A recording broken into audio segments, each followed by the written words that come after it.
I'm a captain with the New York City Department of Corrections, and I have a great career in the emergency service unit. My family, who is everything to me, is happy and healthy. I'm in the best shape of my life, but for the last few months, I've been waking up with night sweats. Sue insists I go for a checkup, and a few weeks later, I'm with Sue sitting in an exam room, patiently awaiting test results.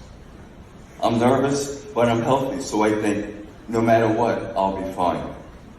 Sue is strong and isn't fazed by much, but she's very tense today.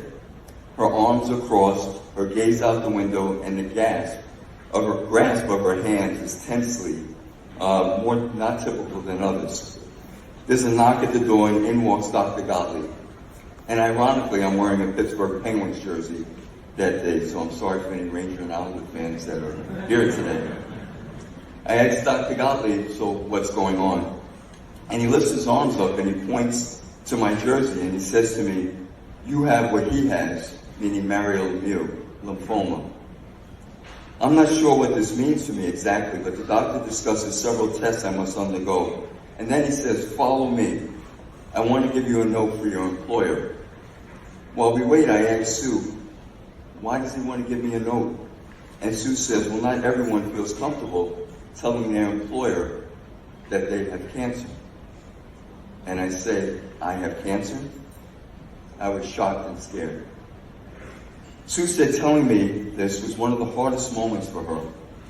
My memory of that time is as if I'm standing there in a hallway and I'm looking down at myself from afar. At first I'm stunned, and as time stops, then the anger comes across because I feel my body's betraying me.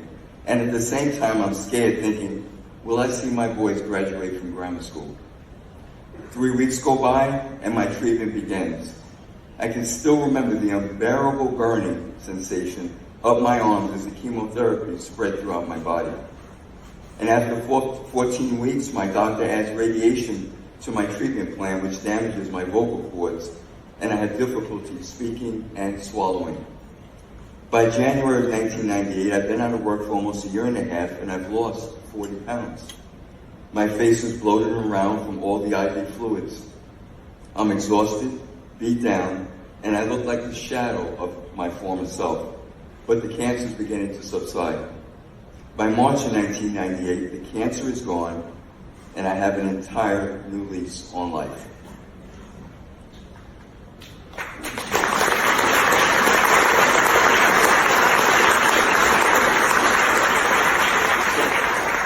And I have to tell you, before the treatment, I was a workaholic, overly focused on rising up to the ranks in the correction department and working long hours to provide for my family financially, but not available for them as a father and a husband the way I now want to be.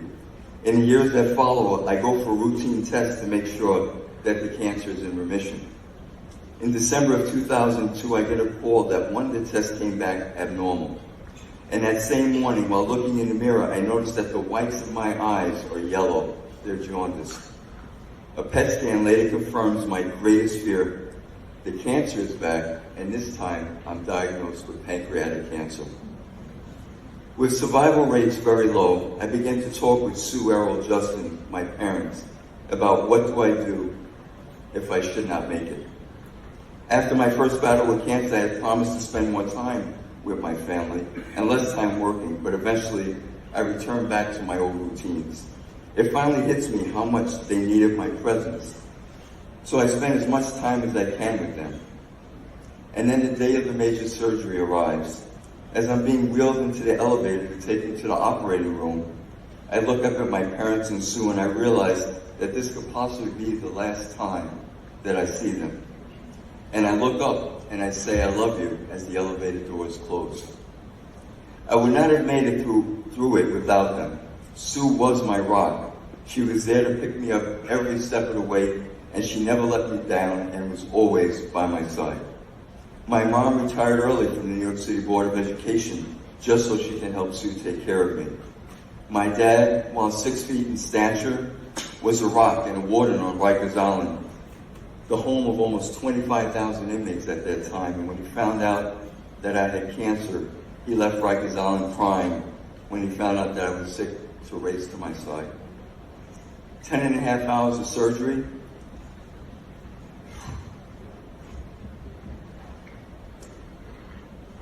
Ten and a half hours after the surgery, after what I thought was the final "I love you," I was out and in the ICU. After the surgery, I spent several days in surgical intensive care and then moved into ICU. 10 days after the surgery, I'm laying in my hospital room bed and Dr. Kim walked in and says to me, "Errol, I have really good news. The surgery was successful. We were able to remove all the cancer. You're going to be okay."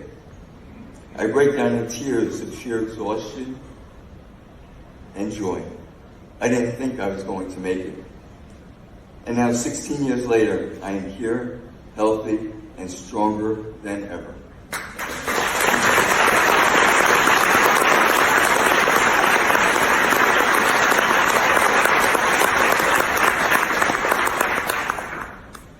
Not just in body, but in mind. I remember praying to God during my second battle with cancer that if I got through this, I promised that I would do something great with my life. I've gone from appreciating hard work to make a good living to valuing compassion, wanting to ease the suffering of others. In 2017, I was elected as the first African American sheriff in Suffolk County, which has given me a platform to do that tenfold. It used to mean a lot for me to be saluted and while I was immensely respectful of the men and women in uniform, instead of the salute, I much more preferred to extend my hand for a handshake to connect with another person, to understand who they are, what's going on in their world, and how can I help. The reality is that title and position is completely unnecessary for anyone to show compassion. And I have learned that it's the small gestures that make the biggest difference. Like my friend Frank, who brought me to one of my chemo treatments. The nurses were having a hard time finding a vein that day, and on one attempt, the nurse pulled the needle out of my arm, and blood started dripping rather profusely. Frank saw the blood run down my arm, and he leapt to try and catch the blood before it hit the floor. Of course, that didn't work, but I was so moved by his caring response. Before I wrap up, I have a request. Looking at each person sitting at the table with you, you have no idea what they're dealing with right now. Whether it is a stressful morning getting the kids ready, an argument with their spouse, an elderly parent that they're concerned about, or perhaps a recent diagnosis that scares them. Every small gesture that you can make be the action that alters their day and possibly their life. Every 3 minutes, someone is diagnosed with a blood cancer. We don't know what the future has in store for us, the people we pass every day and the ones we care about.